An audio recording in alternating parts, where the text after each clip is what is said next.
हरे कृष्ण। श्रीमद् भगवद गीता यथारूप अध्याय 1 श्लोक संख्या 15। पांचजन्यम ऋषिकेशो देवदत्तं धनंजयः पौंड्रम दद्मो महाशंखम भीमकर्मावृकोदरः। अनुवाद। भगवान कृष्ण ने अपना पांचजन्य शंख बजाया। अर्जुन ने देवदत्त शंख तथा अति भोजी एवं अति मानवीय कार्य करने वाले भीम ने पौंड्र नामक भयंकर शंख बजाया। तात्पर्य। इस श्लोक में भगवान कृष्ण को ऋषिकेश कहा गया है क्योंकि वे ही समस्त इंद्रियों के स्वामी हैं। सारे जीव उनके भिन्न अंश हैं, अतः जीवों की इंद्रियां भी उनकी इंद्रियों के अंश हैं। चूँकि निर्विशेषवादी जीवों की इंद्रियों का कारण बताने में असमर्थ हैं, इसलिए वे जीवों को इंद्रिय रहित या निर्विशेष कहने के लिए उत्सुक रहते हैं।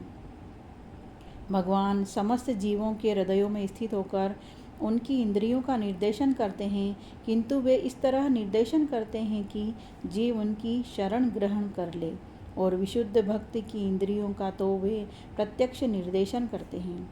यहाँ कुरुक्षेत्र की युद्ध भूमि में भगवान कृष्ण अर्जुन की दिव्य इंद्रियों का निर्देशन करते हैं, इसलिए उनको ऋषिकेश कहा गया है। भगवान के विविध कार्यों के अनुसार उनके भिन्न भिन्न नाम हैं।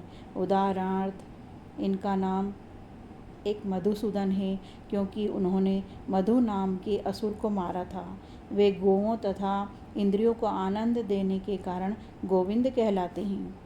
वसुदेव के पुत्र होने के कारण इनका नाम वासुदेव है। देवकी को माता रूप में स्वीकार करने के कारण इनका नाम देवकी नंदन है। वृंदावन में यशोदा के साथ बाल लीलाएं करने के कारण ये यशोदा नंदन हैं। अपने मित्र अर्जुन का सारथी बनने के कारण पार्थ सारथी हैं। इसी प्रकार उनका एक नाम ऋषिकेश है क्योंकि उन्होंने कुरुक्षेत्र के युद्ध स्थल में अर्जुन का निर्देशन किया। इस श्लोक में अर्जुन को धनंजय कहा गया है क्योंकि जब इनके बड़े भाई को विभिन्न यज्ञ संपन्न करने के लिए धन की आवश्यकता हुई थी तो उसे प्राप्त करने में इन्होंने सहायता की थी।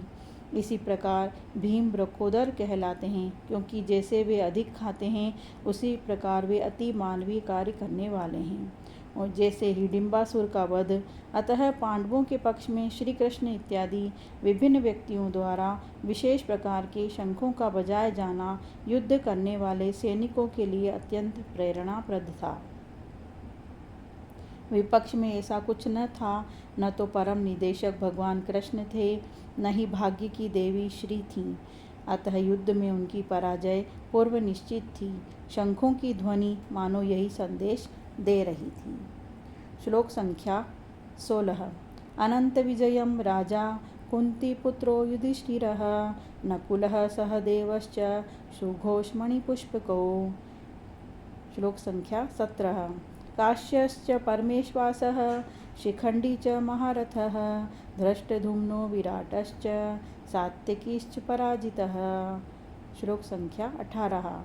द्रुपदो द्रौपदेयाश्च सर्वशः पृथिवीपते सौभद्रश्च महाबाहु शंखान् दद्मुः पृथक् पृथक्। अनुवाद। हे राजन, कुंती पुत्र राजा युधिष्ठिर ने अपना अनंत विजय नामक शंख बजाया तथा नकुल और सहदेव ने सुघोष एवं मणिपुष्पक शंख बजाए। महान धनुर्धर काशीराज, परम योद्धा शिखंडी, धृष्टद्युम्न, विराट, अजय, सात्यकी, द्रुपद, द्रौपदी के पुत्र तथा सुभद्रा के महाबाहु पुत्र आदि सबों ने अपने अपने शंख बजाए। तात्पर्य। संजय ने राजा धृतराष्ट्र को अत्यंत चतुराई से यह बताया कि पांडु के पुत्रों को धोखा देने तथा राज्य सिंहासन पर अपने पुत्रों को आसीन कराने की यह अविवेकपूर्ण नीति श्लाघनीय नहीं थी। लक्षणों से पहले से ही यह सूचित हो रहा था कि इस महायुद्ध में सारा कुरुवंश मारा जाएगा। भीष्म पितामह से लेकर अभिमन्यु तथा अन्य पौत्रों तक विश्व के अनेक देशों के राजाओं समेत उपस्थित सारे के सारे लोगों का विनाश निश्चित था। यह सारी दुर्घटना राजा धृतराष्ट्र के कारण होने जा रही थी क्योंकि उसने अपने पुत्रों की कुनीति को प्रोत्साहन दिया था। हरे कृष्ण हरे कृष्ण कृष्ण कृष्ण हरे हरे हरे राम राम राम हरे हरे हरे कृष्ण।